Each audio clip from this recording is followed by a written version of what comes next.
Hello, Phineas. Thanks for being here with us on Radio Disney Brazil. I'm Fernando. How are you doing? Great, nice to meet you, Fernando. How you doing Uh, today? yeah, great.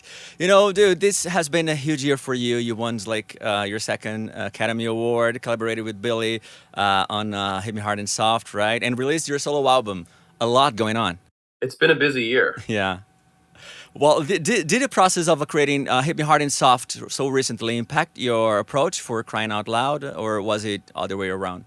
I think so. I think the thing that it made me want to do was be collaborative. I think, working with Billy made the idea of then making my solo album completely alone seem unappealing. I was like, I think I'll be lonely and I'll be kind of bored and I'll have the most fun if I'm in a room with friends of mine. And so that was part of what inspired me to give my buddies a call and ask if they wanted to make this album with me. And so I called a couple of my really close producer songwriter friends and asked if they wanted to be involved, and it was so much fun. It was like so much fun. Um, and I'm really happy with how it turned out. And you think that you're gonna have the same amount of fun in your tour next year? I hope so. I mean, what a hack to get to bring my close friends. Yeah, really fun. Okay. Tell me, when you're composing, what kind of music or artists do you listen to for inspiration? Are you the type of composer who dives deep into research? I don't know, bring in the classic tracks or it's like other genres to create something fresh? Yeah, I think a couple things. I mean, I listen to a really eclectic body of music.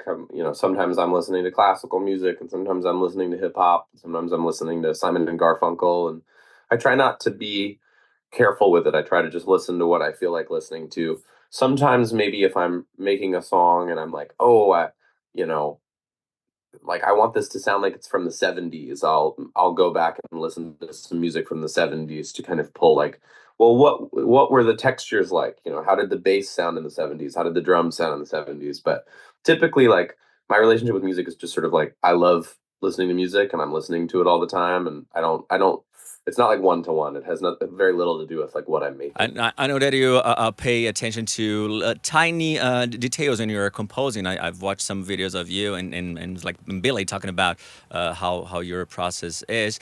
But how long did it take to bring your solo album to life from the first spark of an idea to the final recording? It was pretty fast. I mean, the first couple weeks of it were jamming with friends of mine. It's like me and a couple other producer writers, and we would all stand in a room with instruments. I'd either just sing or I'd play some guitar, and I'd have piano players and bassists and drummers all in the same room, and we'd jam, and we'd usually make like a song a day, sometimes two. And there's a bunch of those songs that didn't make the record, and then there's a bunch of songs that did.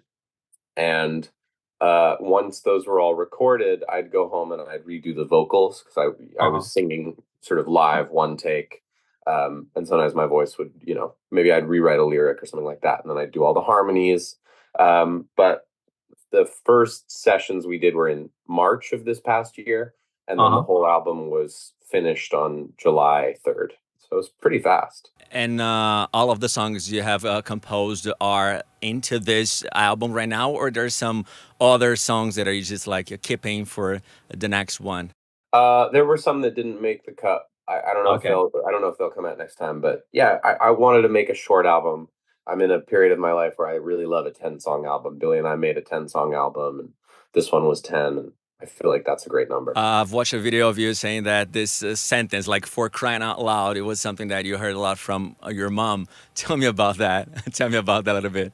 I mean, I was probably just, doing stuff that was annoying. I was probably making a mess and spilling my apple juice and drawing on the walls or whatever kids do. So I think, trying not to swear, I should say, oh, for crying out loud, which I thought was a kind of a fun title for the album. Okay, I know that you also pay attention to these details when you are like giving titles to your songs.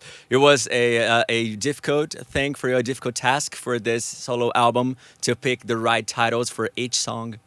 Yeah, I care a lot about titles. I sometimes think people don't understand how important a song title is.